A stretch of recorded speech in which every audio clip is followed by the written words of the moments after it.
Our situation is quite different, says Calvin. Thus saith the federal courts when permitting the marriage of sodomites, and the U.S. Supreme Court when ruling that abortion on demand is a right. Before critics gloat, however, recall that Calvin inherited his version of permissible usury from the Roman Catholic nominalists. Furthermore, Puritans did not make an infallible pope out of Calvin. They were free to reject his qualified approbation for usury, and the early Puritans did vigorously. In the first decades of the settlement of the Massachusetts Bay Colony, Calvin's views on interest were ignored or interpreted in the narrowest manner most likely to obstruct usurers and harass their operations. Puritan theologians opposed to lending interest, including Arthur Dent, Thomas Lever, George Wither, William Greenhill, John Cotton, Richard Sibbes, William Perkins, Richard Rogers, and on, John Dodd, Thomas Carroll. It's not an exaggeration to say that early Calvinism and its offspring, Puritanism, in the first century and a half of its development in Britain, Europe, and America, perceived the market economy as the kingdom of Satan. And boy, is that a heresy today when so many Christians in the right wing believe that the market economy is synonymous with Christ. In fact, I picked this book up yesterday hoping that it would shed light on the subject, and it actually is a very dark Protestant book upholding that very notion that the market economy is synonymous with the God of the Bible. Geneva under Calvin, Geneva, Switzerland, was not a place for reaping financial profits or seeking after profits as a vocation. Whether the original fanaticism of the strict Calvinists prevailed, the capitalist market economy was severely restricted, if not almost completely eliminated. The claim that Puritan doctrine explains the economic and professional success of the capitalist bourgeoisie is a cliche without basis. The Puritans only repeated what Christianity had always taught, that salvation is difficult, if not impossible, for the rich. The theocratic principles of Calvinist Geneva, far from actually promoting capitalist growth, were restrictive and economically Catholic and medieval in that sense. Voetius, V-O-E-T-I-U-S, the ferocious doyen of the Calvinist ministers of Utrecht, carried on a lifelong campaign against luxury, usury, all forms of display, excommunicating a pious woman because her husband was employed in a pawn shop, and encouraging many other Calvinist parishes a similar hostility toward anything savoring of usury. All right, so we've done the popes, we've done the Fugers, we've done the Medici, we've done Calvin and Luther. Let's turn very briefly to Anglican England. Right now there's a TV series called Wolf Hall. It's probably the first time in popular cinema. It's on PBS. It was on last week. The second part will be on this week on Sunday. The first cinematic revision that I'm aware of the aura of sanctity around Thomas More. And it takes Thomas Cromwell's side. And it's not entirely accurate in that at all. But there are problems with More, but that's for another time. King Edward VI. Okay, Edward VI was the boy king, remember, in Tudor England, who was often compared to King Josiah, because like King Josiah, he reached the throne at age 8. And he was the hemophiliac son, the only boy child of Henry VIII. King Henry VIII took the papal rationale of Catholic nominalism, as personified by Eck and Calvin's rationale, as the basis for his deceitfully worded law of 1545, a bill against usury. This statute inaugurated the legal fiction that usury no longer meant all interest on a loan, but only excessive interest. This was the first law in the history of England to give connivance to the practice of lending at interest. And a high rate of interest was set for those days, 10%. After Pope Leo X, there was no Catholic ruler who could rival the boy king of England, Edward VI, for destroying usury. This fact is seldom mentioned. During the time of the Protectorate, because he was a little boy, so he had other aristocrats around him who did the administering. The kingdom under him, the laws were returned to the immemorial Catholic position on usury, last implemented by King Henry VII in 1495. Remember, Henry VII was the one who defeated Richard III, who was just reburied at Bosworth Field, and was the first Tudor King of England. So here we have two archetypal Protestants, the boy King Edward VI and Martin Luther, both upholding the medieval Catholic dogma on usury, which the Renaissance Church of Rome was derogating. And his law is such a stirring jeremiad, I'd like to read it. I don't want to impose too much on your time and patience here, but it's worth, it's just a paragraph. This is the law, an act against usury, Edward VI. Usury is by the word of God utterly prohibited as a vice most odious and detestable. It is evident to be seen which this usury is by no godly teaching, but from the hearts of diverse greedy and covetous persons of this realm. For reformation whereof, be it enacted by the authority of this present Parliament, that from the first day of May, which shall be in the year of our Lord 1552, the said act and statute considering usury gain of or for a loan be utterly abrogated, void, and repealed. End quote.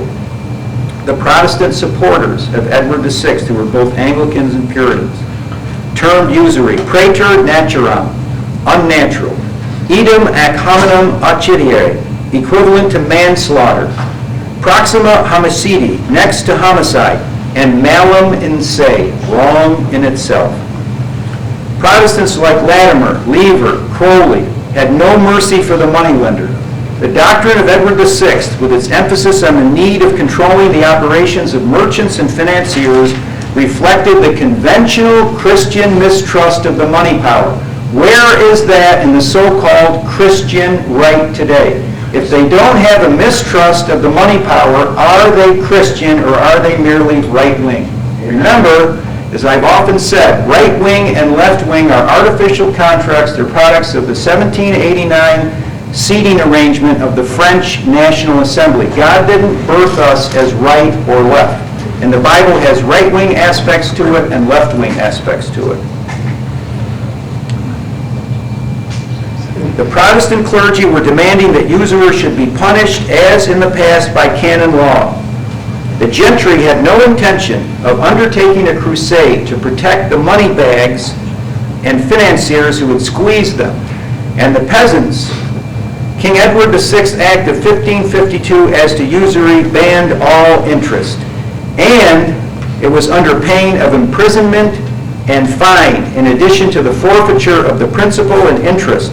The Protestant Parliament declared all usury is by the word of God utterly prohibited, a vice most odious and detestable. This is exactly St. Anthony of Padua in the miracle of the usurer's heart, which the Catholic Church didn't want that name anymore. So if you look it up in modern Catholic books, it's now the miracle of the miser's heart. In other words, somebody maybe took excessive interest. But if you look in my book, there's a picture of the sculpture showing the miracle, and St. Anthony of Padua, whom most Catholics honor as one of the greatest of all saints, he was just as opposed to this usury. In fact, when these Anglicans and these Puritans are opposing it, they're basically echoing a doctrine that had existed in the Roman Catholic Church for 1,500 years. So let no one tell us whether it's Glenn Beck or some other right-wing talker or modern Catholic economist that the heritage of the Protestants is as facilitators of predatory capitalism. That came much later. These guys are certainly facilitators of predatory capitalism. And there are Catholic economists that fit that as well. Around 1700, this is when Protestantism began to deteriorate in the way that the Catholic hierarchy had. Usury was clearly in the 16th and 17th centuries. Most followers of Luther and Calvin were more hostile to usury than were contemporary Catholics in continental Europe, and generally more hostile than Calvin had been. For example, as late as the 1620s, the eminent English jurist Edward Coke, who was made Elizabeth I Solicitor General in 1592, unequivocally stated in pure Catholic scholastic fashion that by the former parliamentary statutes all usury is banned and prohibited, and that usury is not only against the law of God, but the laws of nature. End quote. Many or even most early Protestants, especially in England, had inherited and fully maintained, indeed, with some considerable ferocity, the long traditional medieval Catholic view of usury as a vile mortal sin which was against nature. John Jewel was the Anglican bishop of Salisbury, England. He termed usury the most miserable and shameful deceiving of the brethren. Quote, "Many simple men know not what is usury, nor never heard of the name of it, but that you may learn it and know it, and the more to abhor it. This it is. Usury is a kind of lending of money or corn or oil or wine or any other thing, whereupon covenant and bargain we receive again the whole principal which we delivered, and somewhat more for the use of the same. If I lend £100 and for it covenant to receive £105, or any greater sum than the sum which I did lend, this then is what we call usury. Such a kind of bargaining is no good man or godly man ever used. Such a kind of bargaining that men who have feared God's judgment have always abhorred and condemned. It is filthy gains and a work of darkness. It is a monster in nature, the overthrow of mighty kingdoms, the destruction of flourishing states, the plague of the world, and the misery of the people. It is theft. It is the murdering of our brethren. It is the curse of God and the curse of the people. This is usury. By these signs and tokens you may know it, for wheresoever it reigns, these things will appear." These were words sincerely spoken by the Anglican Bishop of Salisbury.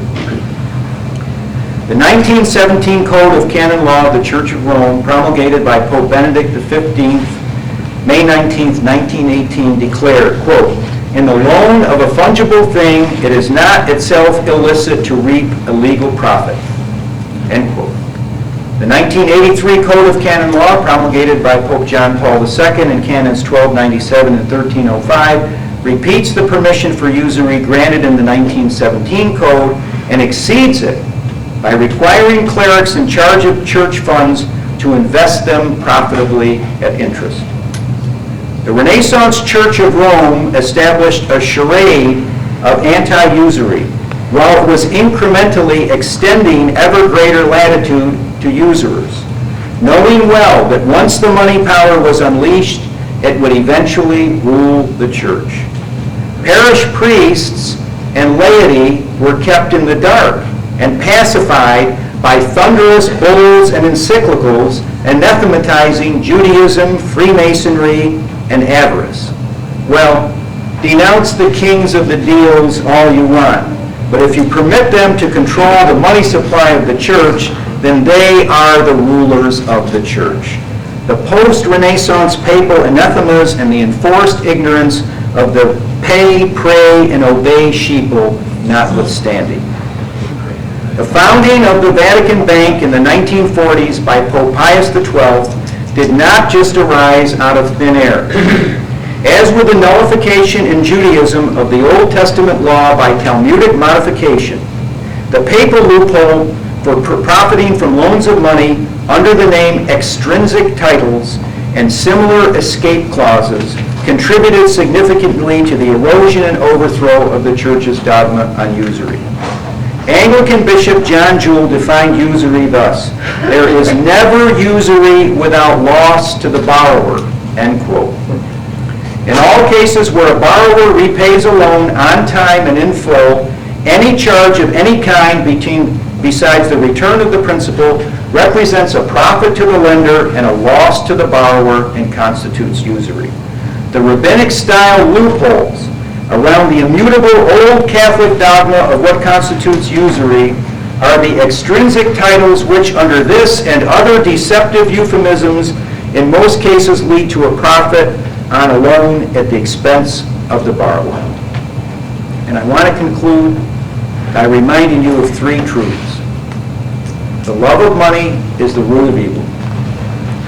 This love becomes permissible when we revolt against the law of God by nullifying it. This nullification is made possible through situation ethics. I have heard Catholics say that modern banks didn't exist when the church proclaimed interest on loans of money to be a mortal sin. This is their appeal to situation ethics. It is tantamount to saying that biblical condemnations of anal sex between men are cultural fixtures of the past, having no application to our postmodernist world. But once we nullify the divine law of God and permit the love of money to gain a foothold, we open Pandora's box and every other evil is unleashed.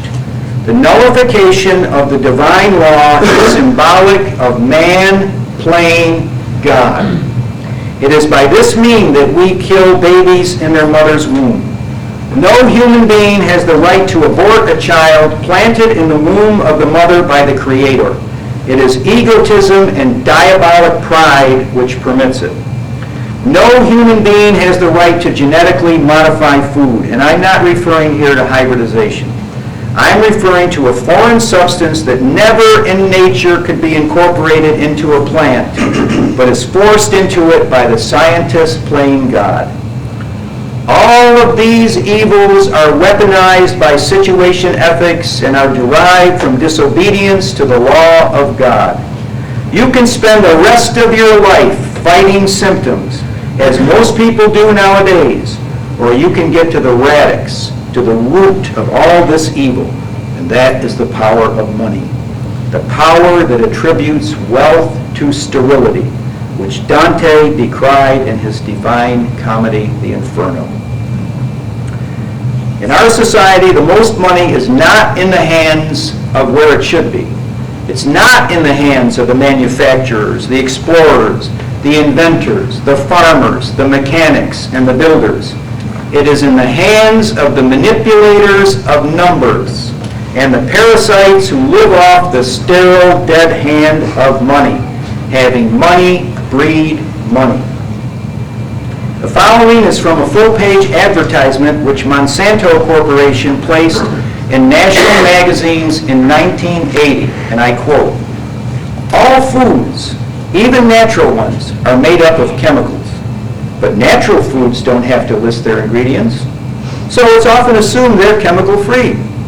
In fact, the ordinary orange is a miniature chemical factory, and the good old potato contains arsenic among its 150 ingredients.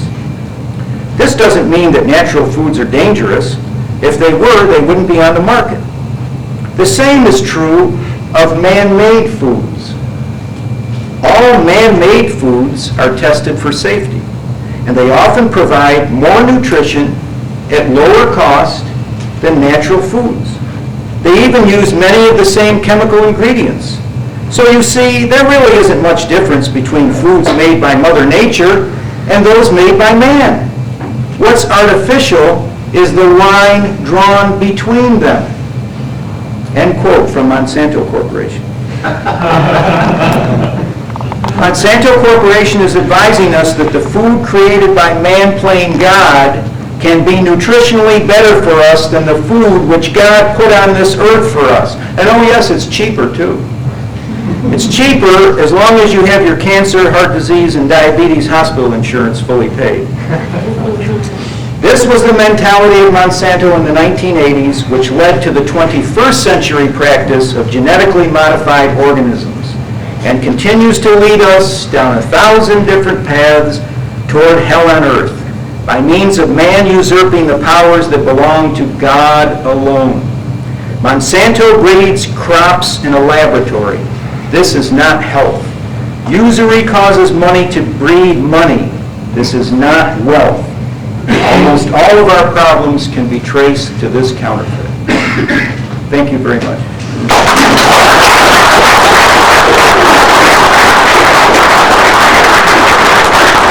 She's a female lawyer who helped out a friend of mine who was going through a divorce at the time, and she did it at no cost, just to help him out because he hadn't seen his kids in a year and so on and so forth. And she said to me, oh, this would be 15 years ago now, she said, you know, this is just absolutely evil what these credit card companies are doing to people, charging 28% interest. These people will never, ever get out of debt.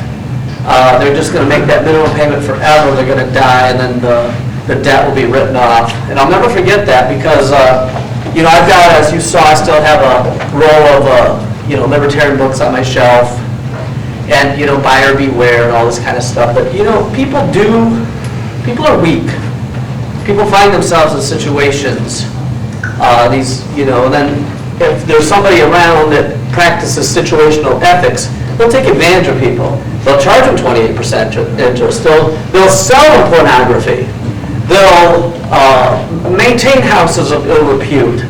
They'll do these evil things. And so, I migrated away from libertarian economics because is there any wonder the same people who say buyer beware don't have a problem with porn.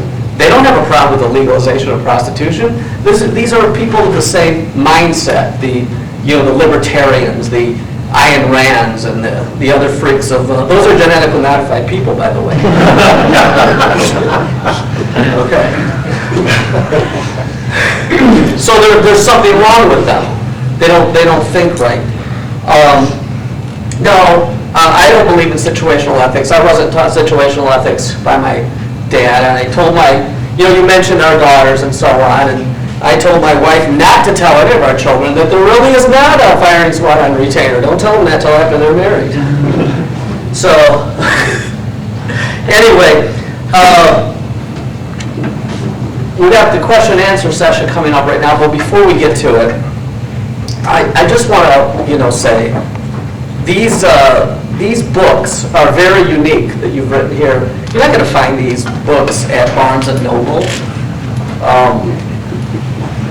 You have to really look for information like this.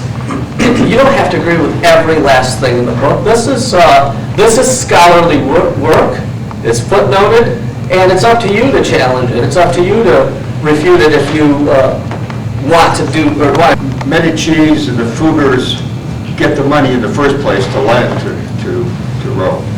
In the case of the Medici, you have the basic familiar clan structure of Italian culture, and we see this in many other cultures in terms of mutual self-help, and then the manipulation and domination of the city of Florence, which produced many of the popes. So it was a matter of tribal collusion and also the right people at the right time. With the Fuggers, Jacob Fugger was an entrepreneurial genius and began out by his hard work in industry to gain a money supply. Also his diplomacy, because he wasn't just concentrated on Rome. In the early days, he was banker to the Habsburg aristocracy, including Charles V. I know in Germany today the Fuggers are widely admired because the Fuggerize, those charitable organizations where they take it, so they have good PR. Okay, in order to be good stewards of extra money that I make in my vocation, I don't put my money in a mattress. I think you answered the question at the end. You would say instead of putting your money out in interest in the bank, that if I want to be a good steward of my money, then it seems to me I will be looking for manufacturers, explorers, farmers, inventors, and other people that are. Is that correct? Yeah, productive companies that are working hard to produce something for the sake of humanity and, of course, their own families. So I don't put my money in a mattress. I put it out. Well, I don't personally in any way advise anybody on their own. I mean, I want to give out the facts of the documentary record. People draw their own moral and ethical conclusions as far as what practices. I don't have enough money to really worry about gaining a lot of interest, but it sits in an interest-free checking account. So. And my last question is, I don't have any problem with your take on this at all. I do admire Gary North very much about him, but I tend to agree with you. He's probably wrong on interest. Could you tell us once again where he missed the boat, where he's missing the boat? He missed the boat in the same way that Matthew D. Hall and Matthew D. Burton and David Hall have missed the boat. I don't have much in common with Abraham Lincoln, but I always carry 2 pairs of glasses, and I know he did as well. That's all. And so here's kind of the line of Gary North and the other. Well, this is the most outrageous baloney. I'll just go straight to that. Okay, one sentence here on page 78. avoidance of theft in the form of interest-free loans. These characters say that providing an interest-free loan is theft, that the person who's granting the loan is stealing from himself. You can think that, of course, but they never once mention Luke 6 or refer to the heritage of the church. So, I mean, essentially, North, and even unfortunately someone who I do admire, even though he was naive about the Talmud, although the information about the Talmud wasn't out during his lifetime as it is now, Rousas John Rushdoony was also a supporter of his son-in-law Gary North's position on this, and that's unfortunate. Thank you. I'd like to reference back to the Judaics. In preparation for this, I was reading your book, USURY in Christendom. I think on page 83, you talk about the Fourth Lateran Council. Fourth Lateran Council, Canon 67, warned the Christians off of the Jews. How does that harmonize with what you said about was a Jewish problem? Well, that's a good question. The Lateran Council, however, never based any animosity towards so-called Jews, and I say so-called and refer to them as Judaics rather than Jews, because I believe most of them are not of Abraham, Isaac, and Jacob, but are Khazars, but that's something else. Never on a racial basis. Always on the fact that you hate the sin but love the sinner. So since they were connected to a grievous sin, blasphemy against Jesus Christ and his blessed mother, denial of Christ's resurrection, therefore they were outside of the protection of Christian society on the basis of that, in the sense that they had certain disabilities imposed on them, and that's what the Lateran Council did. But I do want to make the distinction that the Catholic Church, in its original impetus, would have always accepted Judaic people who were sincere converts to the church. So those disabilities could have been lifted whenever anyone heard the voice of God and converted to the faith of Jesus Christ. So it was strictly in relation to, as St. Paul said, the principalities and powers to which Judaic people gave their allegiance. Thank you. And then secondly, would you make a distinction between a biblical capitalism, just prices, just wages, and a market capitalism, or what we might call corporatism? Is there such a thing as a biblical capitalism in your mindset? I hate to use the word capitalism. I prefer the word free enterprise, since capitalism incorporates the word capital, which is a reference to money accumulation. And I definitely do believe that we have many biblical injunctions to be thrifty. And also there are borrowers who can be creditors on lenders and not paying the loan back on time. And of course, once that happens, then there are penalties that are non-usurious for the loan, because the debtor is not a saint or a type of impeccable person who never commits a sin. The person who gives the loan can also be wronged against. What's happened is there's been a deliberate manipulation of the ambiguity around the penalties that should be associated with those who don't pay back a loan, and the gray area from that has created more specious, in my opinion, grounds for justifying interest on loans. But yes, I think the Old Testament and its admonitions to stay out of debt, to be thrifty, to not be a borrower whenever possible, is the basis of what we saw as I've traveled throughout here, Michigan, seeing the Dutch people in Grand Rapids and being aware of I was up in Minnesota, of the German and Swedish Lutherans who helped to build this country, not on usury. They were mostly farmers, based on biblical thrift and virtues that they had inculcated from the Bible. Yes, sir. You've talked about in early England, or in England post-Renaissance Reformationary England, there was a continued hostility to usury. Both Anglo-Catholics like Andrew Lancelot and Calvinists seemed to have that. That did not seem to be true on the continent, where the Calvinists seemed to be more friendly toward usury, as opposed to the Lutherans that continued to be hostile. Is there a distinction, and when did that distinction break down between English Calvinism and the Calvinism of the continent? Well, I would say that's partly correct, but not entirely so, because I don't think the distinction was observed from the founding of New England until, say, let's say 1700. Now, Richard Baxter in England around 1680 was beginning to nullify the laws on interest on money, so there were some, he was very influential, there were some early factors involved there. But if you look around to 1700, around there, Samuel Willard was the pastor of the first church of Boston, which was a Congregationalist Puritan church. He has the distinction of baptizing the infant Benjamin Franklin, whose parents were devout Puritans. Willard, it's quoted in my book, I quote his entire sermon on usury, was definitely a nullifier.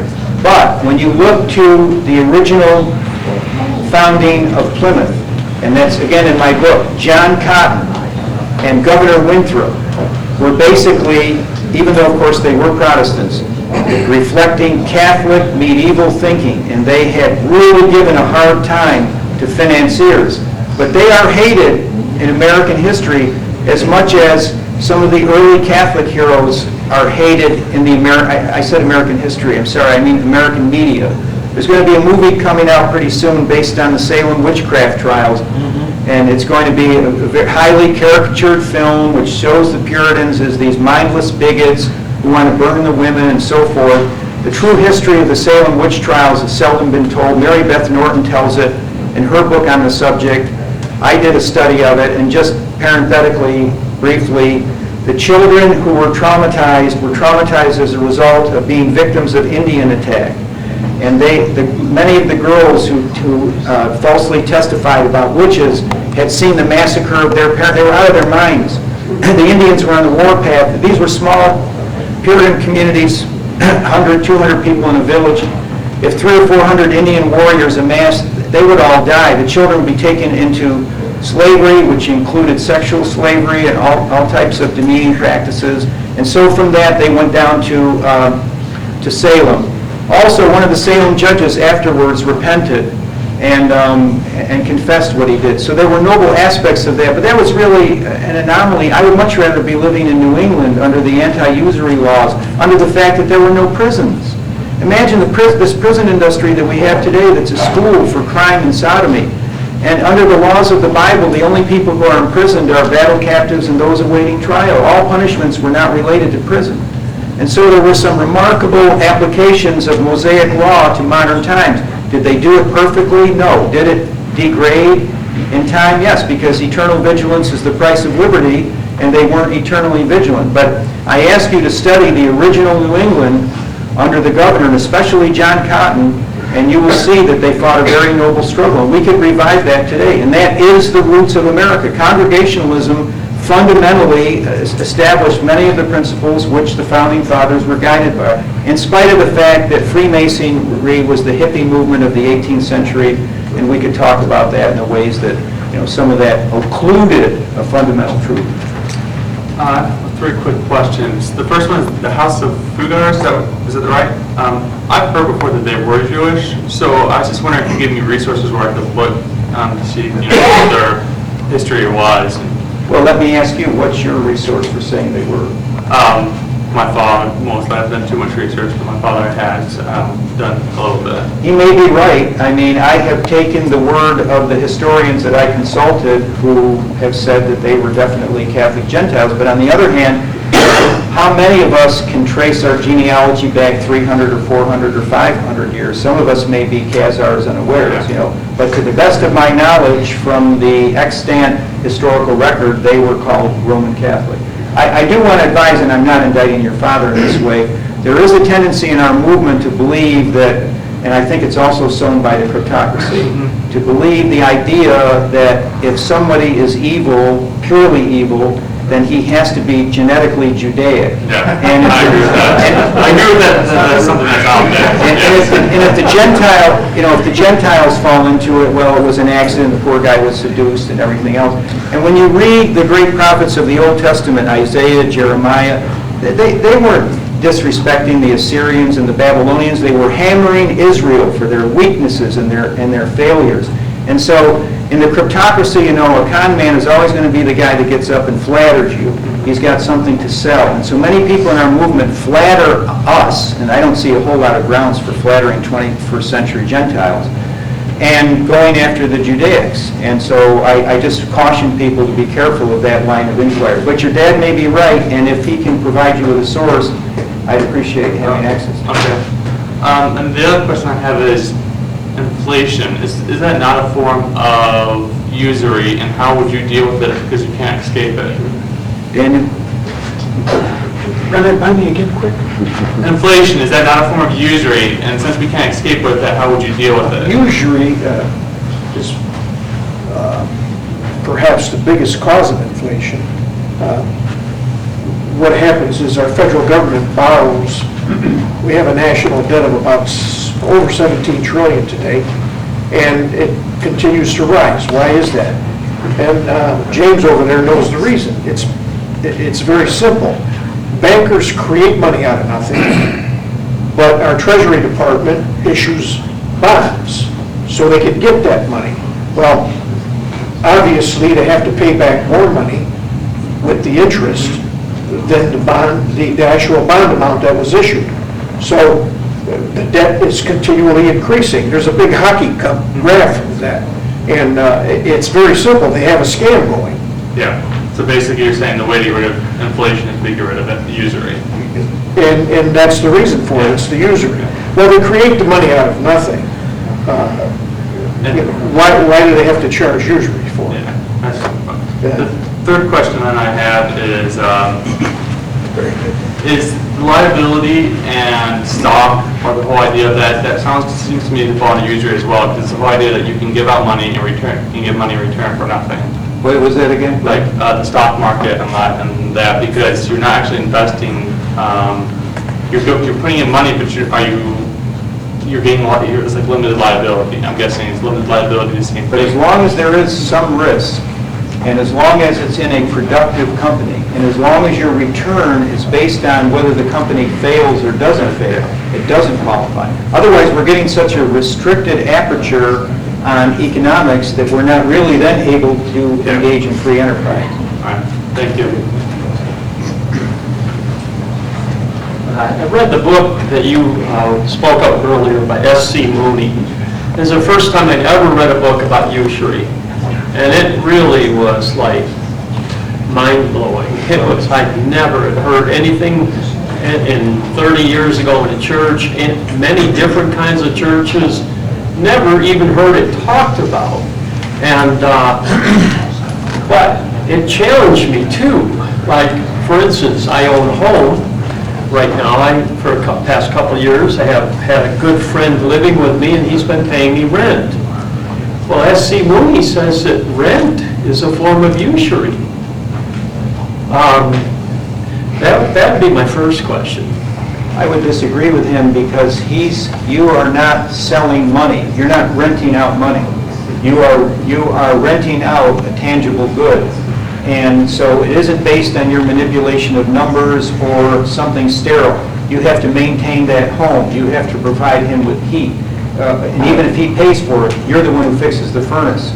And so there's another case of a sincere product which you are offering to him, and in return for that, he's taking the rent on that. So it isn't like the rent of an item like money or something like that. So it's not, you're not a parasite because you're a landlord. Unless, of course, you were extorting this person in some way so that you were forcing him into renting your property at a high rate through some form of extortion. The second question may be for him. What do we do? Where we're at now, what do we do? How, are we looking at waiting for this gigantic collapse, and then after the collapse, we rebuild, and then what kind of a monetary system? In the circles that I travel, there are people that are advocating giving the federal government the ability of the printing press. They want to take it away from the bankers. And they think that would be a solution. And myself, I've always been schooled by people who think of the Bible as the first textbook that we go to for any kind of question. And so for me, I see, gold and silver. It looks to me is the biblical form of money. And, so my question is, what do we do? And then if it does all fall apart, then what do we rebuild? Well, let's go to the New Testament in one of James's epistles, where he says that our gold and our silver will become cankered. Apparently, New Testament status for silver and gold are not necessarily going to be on an equal par with Old Testament standard, because there are a couple of notations in the Old Testament where it says that only gold and silver will be your money. But now we have a New Testament point here where the money is going to fail in the end anyway. And it's all proven by the anti-usury laws to begin with. I'm with you. Let's take control of the printing press and create our own money. Thomas Jefferson wrote quite a bit. He wrote 3 long letters to the chair of the House Ways and Means Committee in 1813. And there were a lot of details spelled out in those 3 letters about how the bankers at that time, when this country was just forming, ran the printed notes that in excess of what they had gold and silver in reserve. So it didn't matter to the bankers back then even. They would just print whatever was necessary to satisfy their immediate needs to make loans and keep making their usury. So it's always been private creation of money in this country with the Medicis in Italy. It was the Roman Catholic Church. With the Fugars, they were a private dynasty, as were the Medicis in Florence and Genoa. But over here, it was all private banking. So what we've had here is the result of private bankers charging interest on loans. Now, which brings us to a solution that was offered in the Bible 3,500 years ago by Moses. It's a very simple solution if you look at biblically. What taxes were involved in ancient Israel's national life? One tax. There was a tax on increase only. If a person had a house and a family, and at the end of the year they had their personal wealth hadn't grown any at all. There was no increase. Say the crops failed and their animals had not reproduced and there was no increase in their wealth. Well, they wouldn't pay any of the increase. They wouldn't pay the tithe. It was only based on the increase in wealth that they had. Well, we could, if we did this a similar thing today by creating our own money supply to pay for the costs of government, well, and also for infrastructure like roads and buildings and police, municipal governments, state governments. If we paid for all that with through direct emissions of currency from the federal government, well, you wouldn't have any need for all these oppressive taxes, would you? And yet all of these other things would still be paid for. The only problem could come when you keep pumping money into the economy. It could inflate the money supply, and then you'd have the incipient inflation also. So how do you regulate the money supply to be in balance with the gross domestic product? You have a tax on increase. It could be 3%, 4%, it could be 10%, all based on how much money is being saved, the quantifiable amount of the gross domestic product that industry is producing and agriculture. You know, this is all doable, but none of the economists are telling you about it. And it's very simple. It's based on the government directly creating the money, and they've proven they can do that already. The Federal Reserve just prints it. Well, they don't even care if you want the money printed anymore. They'll ask the people over at Treasury Department, well, do you want credit or do you want us to print the money? It doesn't matter to them because they do it in cyberspace now. I don't know if you've read John Perkins' book, Confessions of an Economic Hitman. Well, he explains all that in there, and that's how our government's trust is in the people today. It's all smoke and mirrors. And I want to remind you that Daniel Kranicki is the author of a booklet that we have on the table there, very well worth reading. He's going to be expanding it soon, but he is a scholar of Thomas Jefferson's views on economics, and it's worth taking a look at. Yes, sir? In accordance with Gary Norr's statement, how would you respond to people who would suggest that interest in reality is nothing more than a return for having, number one, lost or given up, relinquished the ability to use the money right now, and also for assuming a risk? And by the way, I know the answer, but I'll get yours. Well, that's the classic argument of my opponents, and the answer in more depth is in my book because I believe in anticipating every possible counter. But first of all, it's like saying to us, why does Christ say love your enemies when we could create a separate system such as the pagans had where we kill them first and then we don't have to deal with it. But the law of God is not the law of man. So first of all, the law of God trumpets any type of individual adjustment that we have. Secondly, Aquinas and others, as they were studying this and perfecting the law, were talking about how it's called, it's in the back of my book in the Lucrum Sessens, and the section on Lucrum Sessens. And Lucrum Sessens talks about you have this money and you could be using it for one thing, but instead you loan it to me, and that's considered a loss. But what Aquinas said was, why did you loan it? No, I mean, it's not like I came with a gun and held you up. You decided to give this money and to loan it, and therefore, how can it be a loss because it's voluntary? And what was the second question? That was the question. The thing is, as I mentioned, is that I have the answer. Oh, go ahead with the The answer answer. is strictly from an economic perspective. Okay. And that is, money held by rich does nothing for an economy. The only one that does any good is that which is in circulation. The only way a society can advance is through capital investment. Without capital investment, you are a third world nation. So, if I have a lot of money, if I want to improve what I have, it's in my best interest to lend the money to an entrepreneur who can take that money and turn it into wealth. By doing so, the cost of goods falls, the prices fall, and I'm able to enjoy a profit as a result of my having loaned the money. But I don't need the interest because I'm getting back an advantage because of the market, which has been improved because of the increased capital investment. Now, does So that you're make sense? talking about a usury-free loan you're making? Absolutely, there's no need for, but the thing is, with interest, there's one more thing that's equally as evil, and that's taxes. I can show that taxes are detrimental not only to the people, but to the government.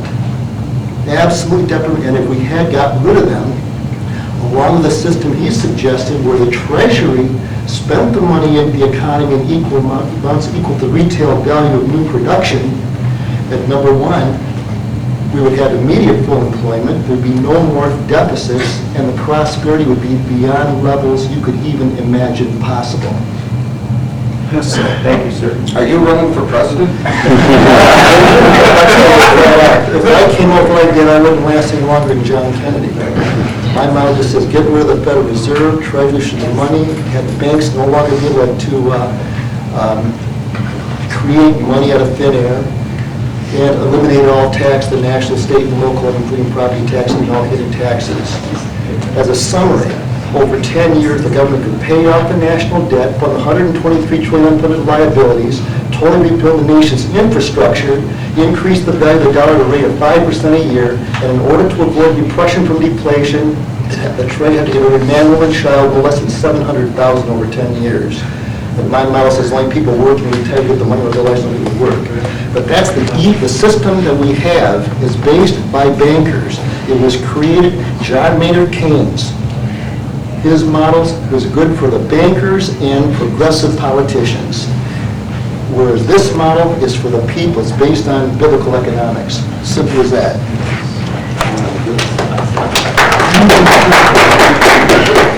Another one. Mr. Hoffman, you've used the word several times today, cryptocracy.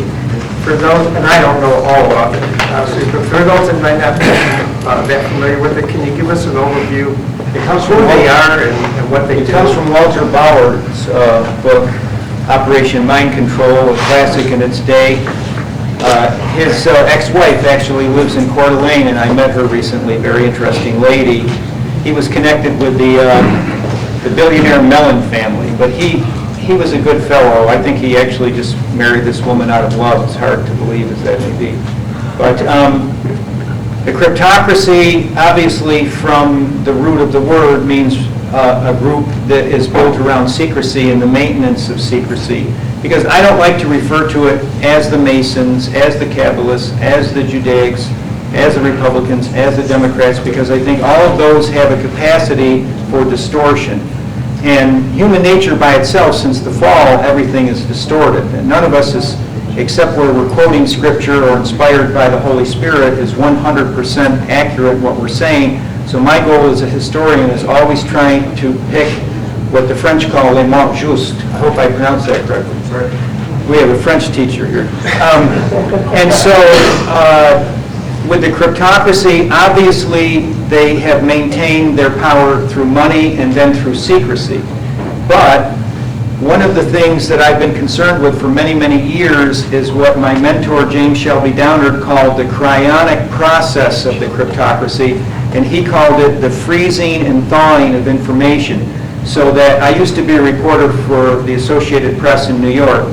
Thank you, Nicholas. Oh, that's yours. Okay, I thought it was going to get you one. You got one, no, Michael. But yeah, I do.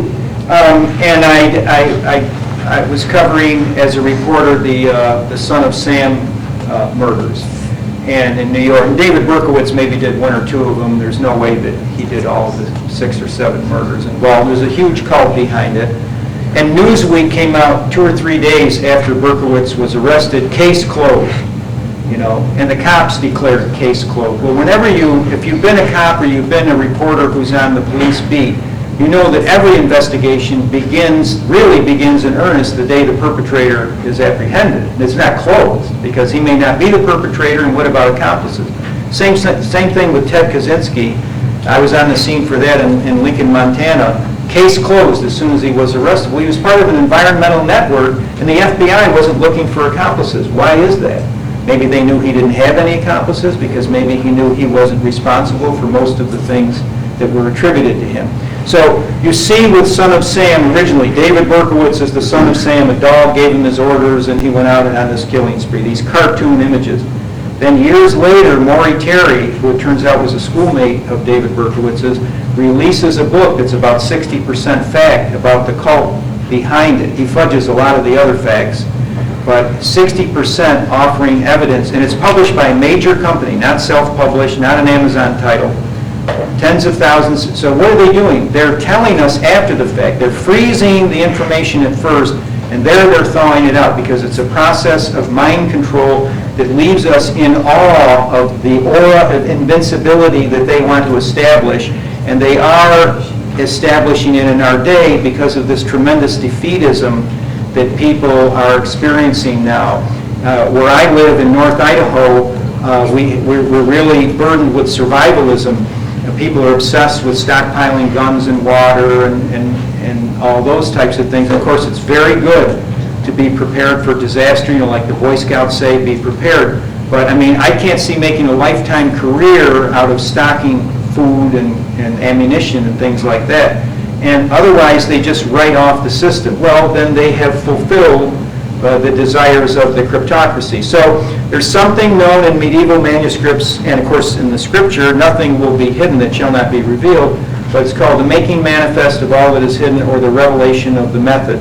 And this is the concept that, for example, they could have never revealed to us some of the things that are being revealed in the Middle Ages, because the peasants would have just risen up, and there would have been, even if the peasants weren't victorious, there would have been a tremendous upheaval in society.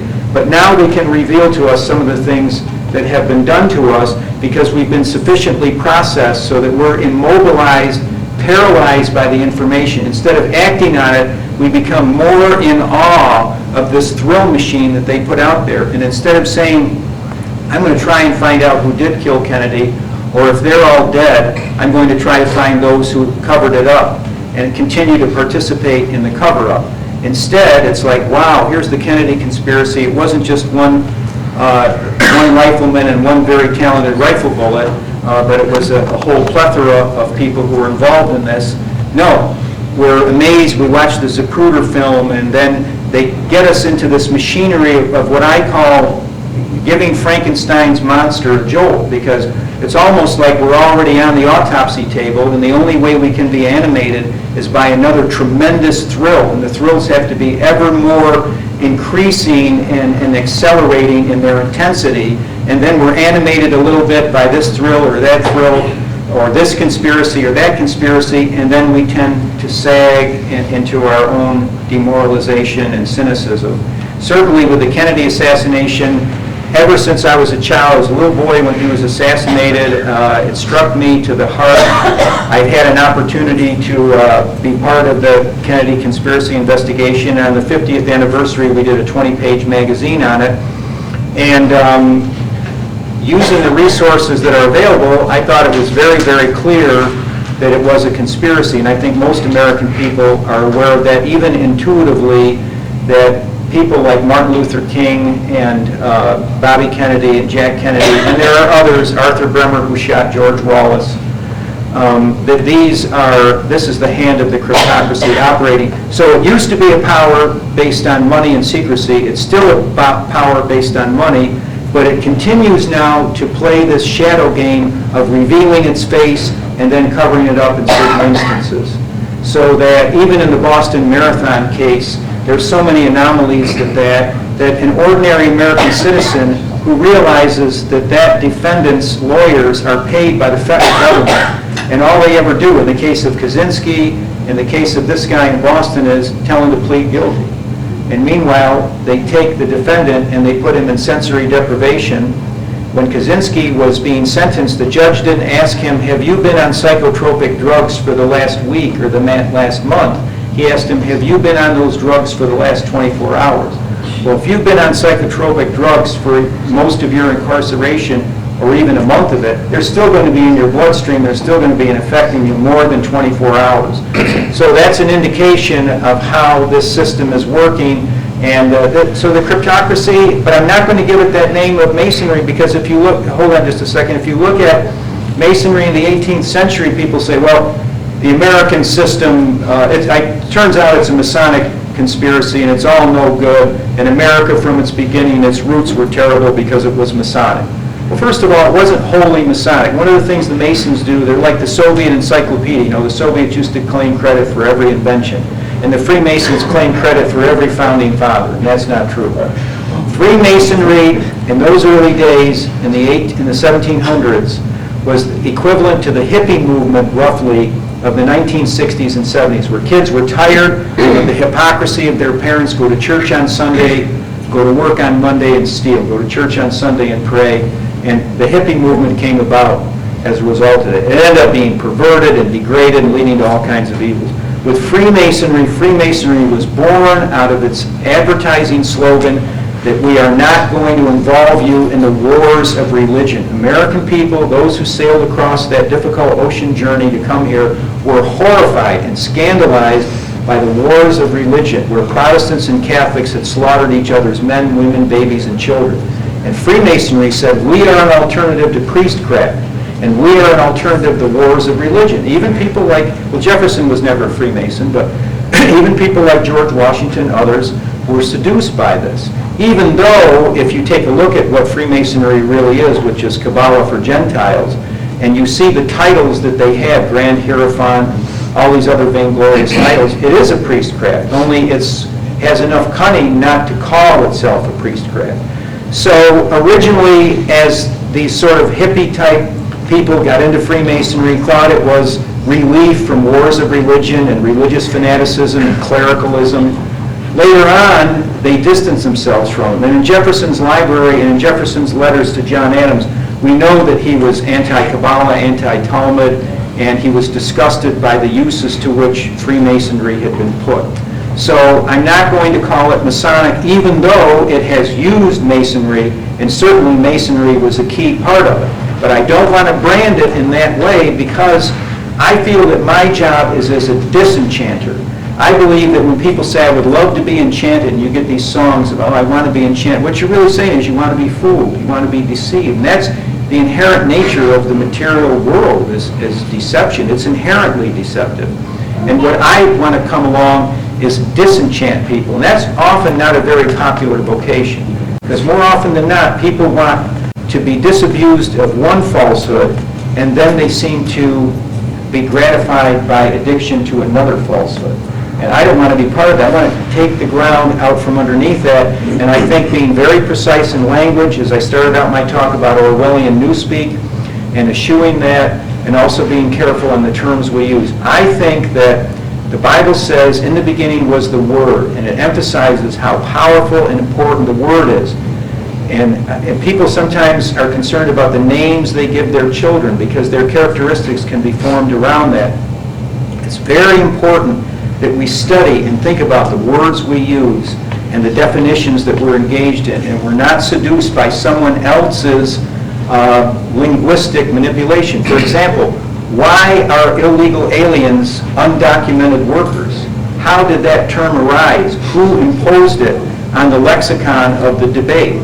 And we could go on and on and on about it. So I hope that I've given you some sense of the cryptocracy. Yes, sir? First, I want to make sure I'm Converted rabbis, hundreds of Judaic people. When he died, they put up a memorial to him in Palestine Place in London. It was bombed by the Luftwaffe in World War II. So if you love Judaic people, you are there to say, I hate the sin, just like I hate the sin of the Gentiles that I talked about today, but I love you. And the expression of my love is to help to free you through knowledge and information of what Talmud and the Zohar and so forth are doing to you. So the second part of it, salvation is of the Jews. Salvation is of the Judeans, and Jesus was of that group of people, and it's salvation through Jesus and Mary and the apostles who converted. Right, as long as, however, we don't forget the other words that Jesus said in John 8 about the fact that when the Pharisees who came before him and were indeed the children of Abraham, and he said, but you're not the children of Abraham because you do not do what Abraham did. You tried to kill me, and you deny that I